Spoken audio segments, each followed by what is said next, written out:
Why the moderate left is so dangerous. Hey, it's Prince of Queens, and after an entire life of being surrounded by these people and observing patterns over and over in recent years, I'm hoping that you've observed this stuff as well, and that you can use your mind to think about this independent of my own views. But in case you're having problems, the following should serve as a bit of help.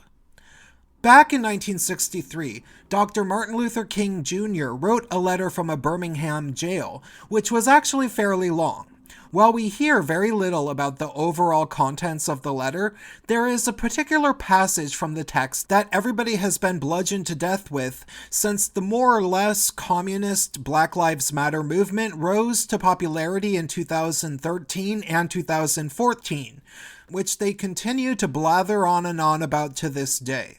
Apparently, for reasons I don't believe Dr. King ever expanded upon at any other period of his life, which might have been due to the fact that he was writing this particular letter from a jail cell and was thus completely frustrated at that moment, Dr. King expressed that his biggest disappointment was with white moderates, who avoid tension instead of fighting for what they believe in. I must confess that over the past few years I have been gravely disappointed with the white moderate.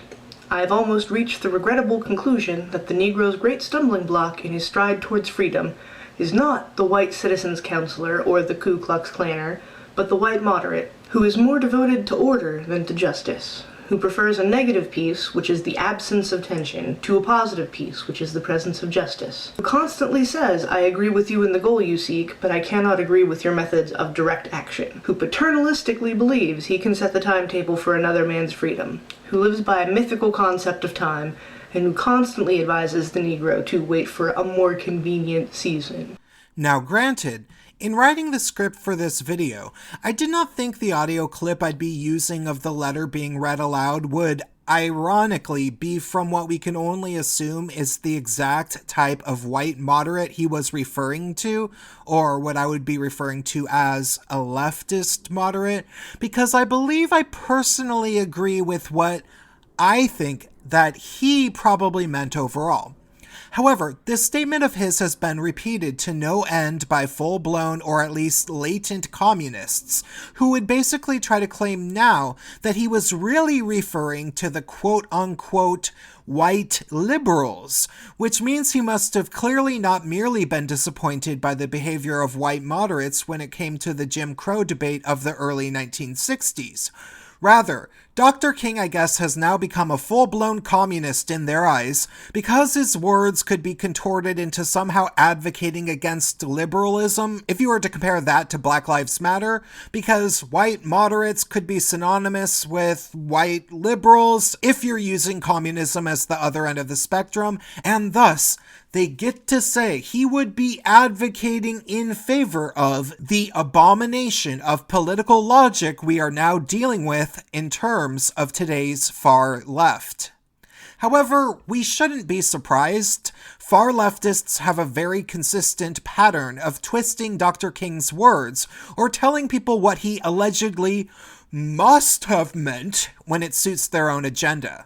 Now, I could spend a whole 45 minutes on how we got this colorblindness exactly, what the easy mechanisms were, the kind of manipulation of King's very famous phrase, content of character, not color of skin. He didn't say anything about being blind. I know he's rolling over in his grave about that phrase. Like, I should have changed it. Who could know? Now, all potential misrepresentations aside, I'll remind you guys that I definitely do respect Dr. King's position, and I am currently feeling this way about the moderate left, who I see time and time again admitting perfectly well that the more hardcore social justice bullies, who are unanimously racist, misandrist, dishonest, and often physically violent, are totally behaving completely poorly, yet the moderate leftists will not so much as even admit to it semi-publicly on their Facebook timeline. Maybe at some point I'll be a little bit more okay with the far left, kind of doubtful, but But, as it stands now, it simply seems as if these people are so incredibly destructive to literally everything and everybody, including their own immediate surroundings and their own comrades, that I feel that enabling them by assuming they have good intentions, or at least pretending to think that they have good intentions, is a horrifically erroneous mistake. You see, when somebody is doing something completely wrong, I would hope that ideally, anybody who sees how wrong this is would end up fighting against this behavior, at least in some small way, such as going out of your way to write about these problems on social media, in a letter to the editor, maybe in a YouTube video, or at the very least, standing up to the bullies when you see them bullying people. However, that's generally not what I'm seeing at all.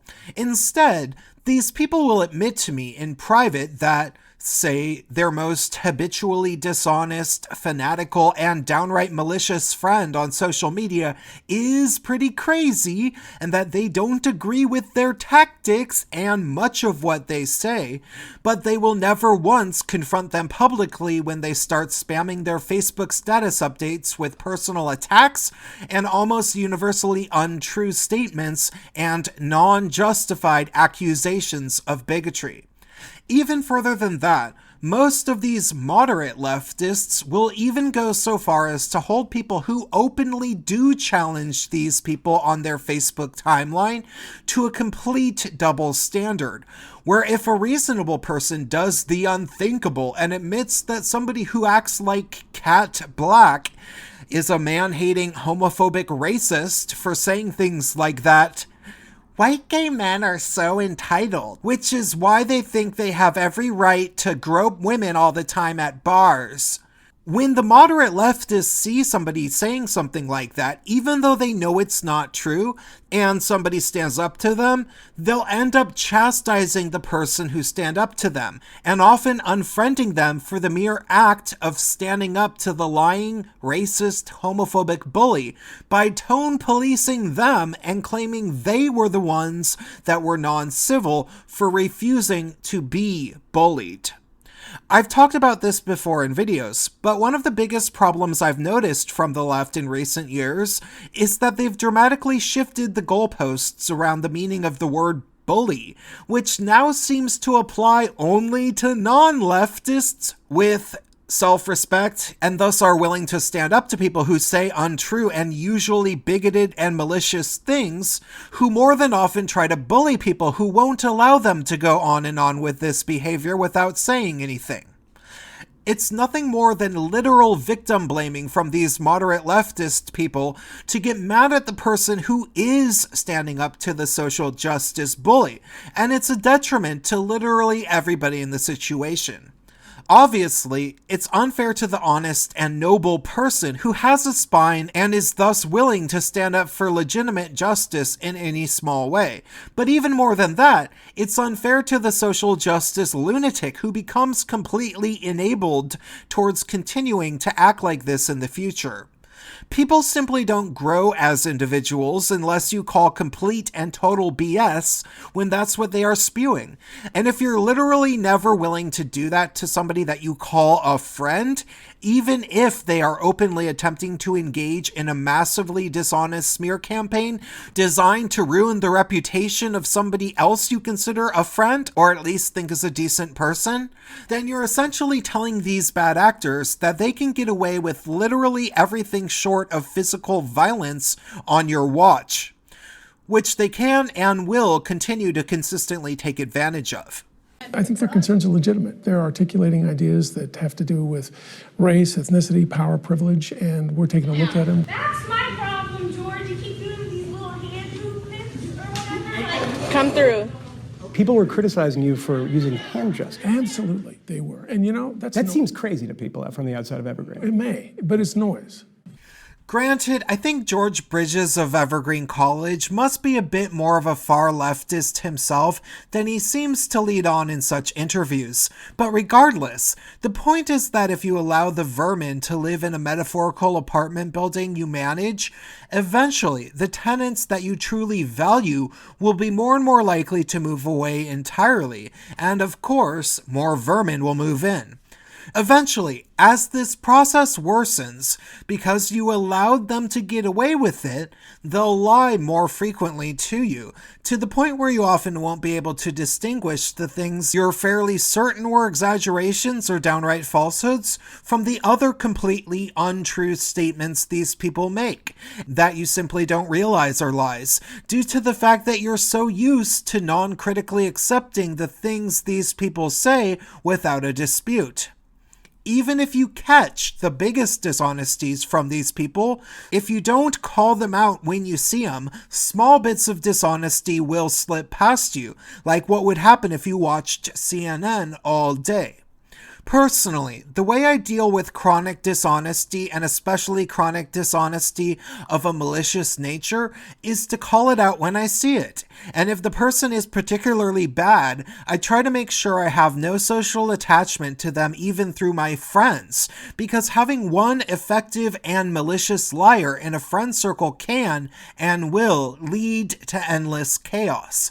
So if a person I know insists on staying friends with such a person, at this point in my life, I more than often tell them that this means the end of our friendship, as a way of merely protecting myself and my other friends who don't have any connection to the bad actor. This consistent personal rule is also the same motive that led me to make both the video Boycott They Them Pronouns and Why Gender-Neutral Pronouns Are Unacceptable. You see, my stance with people who pretend they have no gender at all is to treat them the way I would treat a malicious liar, because that is precisely what I feel that proclaiming oneself to be genderless actually is. Although I've always admitted that if somebody is legitimately confused about their gender identity and thus doesn't want to transition into the opposite gender, but is considering it, that person has a right to feel like they are some version of non-binary or whatever. I don't have any tolerance for people who demand to drag literally everybody they ever meet into it by demanding gender-neutral pronouns and ordering everybody around them around. You know what, that thing where you're eating a meal, but you're not really eating a meal, you're just kind of picking at food on the counter. My family and I were doing that one night, and I just kind of looked at them and said, "Hey guys, I'm non-binary. I don't have a gender." Thus, my stance is simply to not socially interact with such people if I can avoid it, because when they are asking somebody to pretend they have no gender, when almost everybody can look at them and see a female, and they're asking something that you just don't ask, in my book, then they are asking you to start lying to yourself if you want to be friends or acquaintances with them and pretend to see no gender, and that is completely unacceptable to me. Now, I realize that some people view my stance as somewhat extreme, and I've certainly had all sorts of moderate leftists tell me that I should just be nice and make a good faith effort to call them what they would prefer. But I always tell them, no, they should not be asking at all. The only time I would consider using gender-neutral pronouns would be in the case of somebody who tells me honestly that they would never consider getting mad if I or somebody I know calls them he or she. However, my logic seems to be lost on the moderate leftists, because from what I can only assume, they've never actually experienced the bizarre, whiny, entitled insanity that comes as a result of these people being quote-unquote misgendered, due to the fact that they give these people precisely what these people want: control of their speaking patterns, and often even their own mind eventually. So these non-binary identified people never get mad at them, because God help them if they did. You see, it's only when you put your foot down with these types of people that you learn just how twisted they really are. For example, my video Boycott Gender-Neutral Pronouns states not at all that you should risk a conflict by misgendering these people, but rather that you should simply avoid them if you don't like being told to lie and pretend to see a genderless person, when you really just see a female. Still, even to this day, I get irate comments from the non-binary crowd on that video, who is deeply angered by the fact that I am doing what they claim to believe is denying their existence as people or whatever.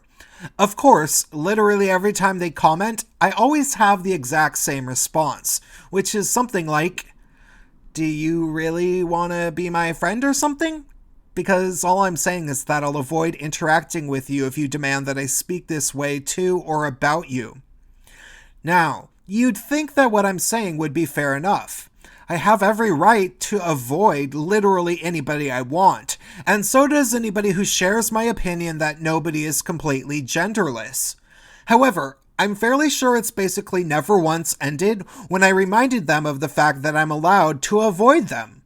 No, somehow, every time, they manage to do the mental gymnastics required to contort themselves into thinking that I'm somehow being cruel to them by merely avoiding them and telling other people that doing so is a better option than choosing to be around them and potentially misgendering them. In my mind, being around them and accidentally misgendering them, and thus causing a completely awkward and unnecessary fight, where they will stop at nothing less than getting you to bend the knee to appease their views of themselves as genderless every time you speak of them, seems like a lot more cruel of a thing to do in these situations. It would be cruel to both myself for allowing myself to be subjected to such pointless and potential frequent drama, and to them, who gets literally nothing out of starting such arguments. However, these people claim to not see it that way.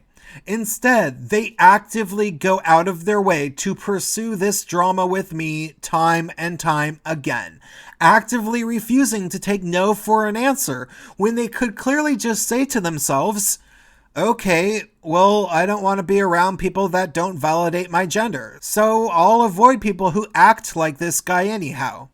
It's because of this exact, persistent response and my years of past experiences with these people that I know that the non-binaries of the left aren't just strange, confused, and slightly annoying.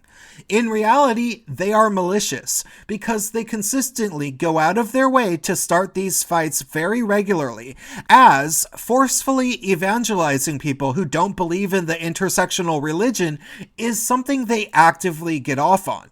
And once they have them all converted, next come the purity standards, where they will get off on telling you when you're not a proper ally. But of course, this type of behavior in no way is simply confined to the non-binary crowd of the left. In reality, what's left of the left is basically almost exclusively composed of these bizarre purity standards and aggressive evangelizing of the non-converted, where people will be actively attacked, shamed, and lied about for such crimes as not believing that cultural appropriation is racist. And thus, I think the only ethical thing anybody can do in response to these people is to tell them that you will not tolerate this behavior if they are to remain friends with you. Which is what I have done.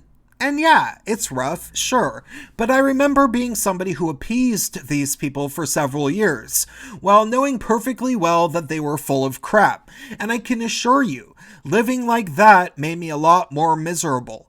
It was horrible to have some people I actively didn't like, who I pretended to be friends with, attacking me on the internet and hoping their friends would join in as well. You see, when you don't say anything, you're enabling and very often encouraging this behavior.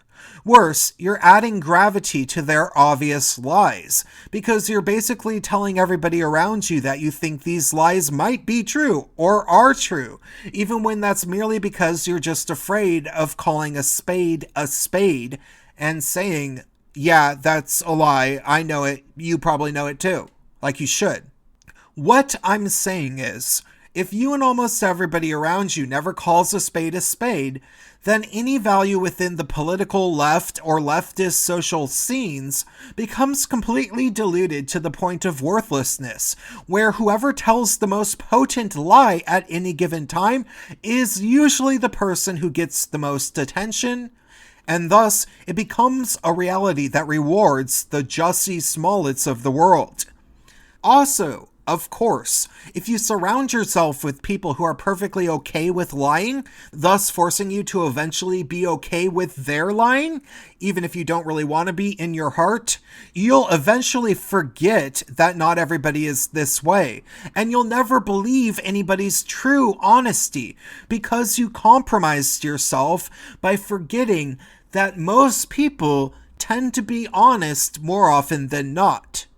And you'll probably start lying frequently yourself.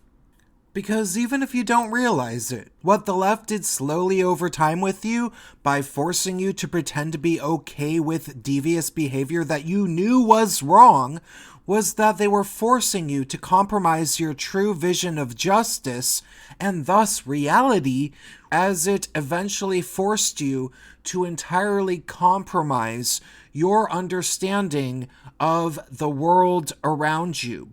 And then you'll likely be susceptible to start seeing the world in such paranoid ways as this, as you've compromised away all of your principles. After all, I'm not a fascist is exactly what a fascist would say. However, a warning. If you're considering breaking free of this insane enabling pattern, remember the first rule of telling the truth around leftists. Once you say what you really think, no matter how politely you present yourself or how much work you put into being fair and thorough, you will literally always be viciously attacked, and then eventually, you'll probably start dissociating yourself from the left entirely. But when you do, it will be of your own free will and nothing else, I can assure you. And it might be hard, but it's worth it. That's all I have to say for this video. If you found it engaging and truthful, please sign up to donate to me on Subscribestar. I'm new there, as I'm going through some fairly hard financial times at the moment. Also, follow me on Minds and on BitChute, and stay tuned.